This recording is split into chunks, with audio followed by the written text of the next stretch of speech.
আমি মনে দুঃখ নিয়ে করছি, কারণ এত নাম বাদ দিয়েছে মানুষের।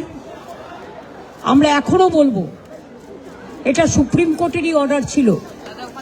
32 লক্ষ নাম উঠেছে 1,20,00,000-এর মধ্যে, সেটাও আমার কোর্টে কেস করার জন্য। বাদ বাকি 58 লাখ খোলাই হয়নি।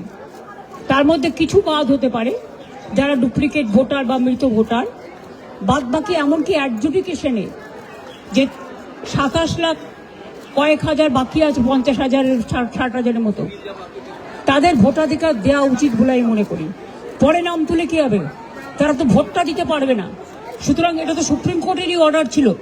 যারা অ্যাডজুডিকেশন আছে তারা জেনুইন ভোটার এবং তাদের ভোটটা তোলা উচিত।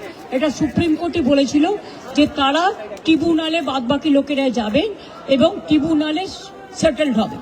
তাহলে ফ্রোজেন করে দেওয়ার মানেটা কি? এটা আমার মাথায় ঢুকছে না। আমরা এটা নিয়ে আবার যাব, আবার বিচার চাইব। বেহালার সভায় ফের একবার মুখ্যমন্ত্রীকে নিশানা করলেন শুভেন্দু অধিকারী। তিনি বলছেন নন্দীগ্রামেও হেরেছেন, ভবানীপুরেও হারবেন। এখনো বুদ্ধি গেছে 91 লাখ। যা পিসি তুই চলে যা, যা পিসি তুই চলে যা।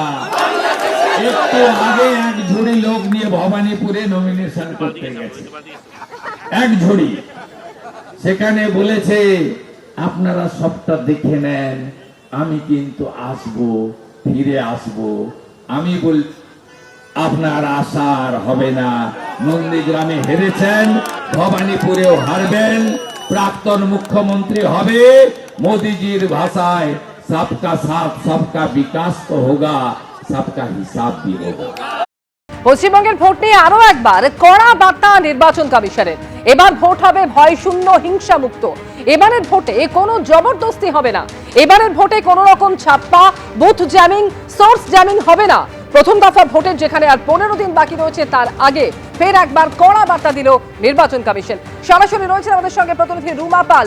রুমা, ভয়মুক্ত এবং অবাধ ভোট করতে নির্বাচন কমিশন যে বদ্ধপরিকর, সেটা একেবারে বারে বারে স্পষ্ট করে দিয়েছে। ঠিক কতটা কড়া পদক্ষেপের পথে হাঁটতে চলেছে নির্বাচন কমিশন? দেখো, নির্বাচন কমিশন কিন্তু বারবারই এই বার্তা দিয়েছে। মুখ্য নির্বাচন কমিশনার ভোটের নির্ঘণ্ট প্রকাশের আগেও যখন এই রাজ্যে এসেছিলেন, যখন বৈঠক করেছিলেন একের পর এক, তখনও এই বার্তা দিয়েছেন। এখন দেখা যাচ্ছে তৃণমূল কংগ্রেসের প্রতিনিধি দল যখন দিল্লিতে গেল, তখনও কিন্তু নির্বাচন কমিশনের স্পষ্ট বার্তা এবং জানাচ্ছে যে নির্বাচন কমিশন তৃণমূল কংগ্রেসকে স্পষ্ট জানিয়েছে যে তারা এই রাজ্যে কিন্তু ভয়হীনভাবে ভোট করাতে চাইছে। কোনোভাবে ছাপ্পা নয়, বুথ জ্যামিং নয়, সোর্স জ্যামিং নয় এবং কোনোভাবে যাতে হুমকি নয়, হিংসা ছাড়া, এই বক্তব্যই কিন্তু তাদের নির্বাচন কমিশন জানিয়েছে। তবে এটাও ঠিক, নির্বাচন কমিশন তৃণমূল কংগ্রেসের প্রতিনিধি দল যাওয়ার পর যখন এই বার্তা নির্বাচন কমিশনের তরফ থেকে আসে, যদিও তৃণমূল কংগ্রেসের পক্ষ থেকে বলা হয় যে এই ধরনের বিষয় কিন্তু বৈঠকে ওঠেনি। তবে এটাও ঠিক যে যখন তৃণমূল কংগ্রেসের ডেরেক ওব্রায়ান বলছেন যে তাদেরকে বেরিয়ে যাওয়ার কথা বলা হয়, সেক্ষেত্রেও কিন্তু নির্বাচন কমিশনের পাল্টা যুক্তি দিচ্ছে যে কোনোভাবেই যাতে কমিশন রুমের শৃঙ্খলা ভঙ্গ না হয়, সেই ক্ষেত্রে কিন্তু অনুরোধ করেছিলেন মুখ্য নির্বাচন কমিশনার। কোনোভাবেই যাতে কোনো চেঁচামেচি না হয়, কোনোভাবে যাতে শৃঙ্খলা ভঙ্গ না হয়, সেই কথাই জানানো হয়েছিল। অর্থাৎ তৃণমূলের যে যুক্তি বা পাল্টা যে তারা দিচ্ছেন, পাল্টা বক্তব্য বলছেন, সেক্ষেত্রে কিন্তু নির্বাচন কমিশন তাদের পাল্টা যুক্তি দিচ্ছেন যে কেন তারা অনুরোধ করেছিলেন। অর্থাৎ তৃণমূল কংগ্রেসের প্রতিনিধি দল গিয়ে সেখানে চেঁচামেচি করতে, এটাই কিন্তু স্পষ্ট হচ্ছে। বারবার কিন্তু নির্বাচন কমিশন স্পষ্টই জানাচ্ছে যে এই রাজ্যে কিন্তু হিংসা হয়, সাধারণত এটার অতীত রয়েছে। Pre pole violence, post pole violence হয় এবং পোল ডেতে ভায়োলেন্স হয়। সেক্ষেত্রে যাতে ভয়হীনভাবে কিন্তু এই ভোট হতে পারে, হিংসা ছাড়া এই ভোট হতে পারে। হিংসামুক্ত ভোট কিভাবে করতে হবে তা নিয়ে ফের একবার কড়া বার্তা নির্বাচন কমিশনের।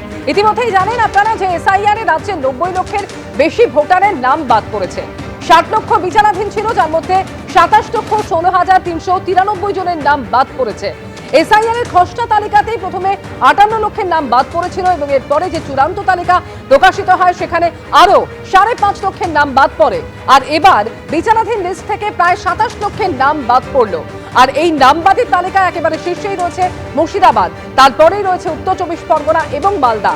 বিচারাধীন তালিকায় মুর্শিদাবাদের 4.5 লক্ষেরও বেশি নাম ডিলিট হয়েছে এবং মালদাতে বাদ পড়েছে 2,39,000-এরও বেশি নাম।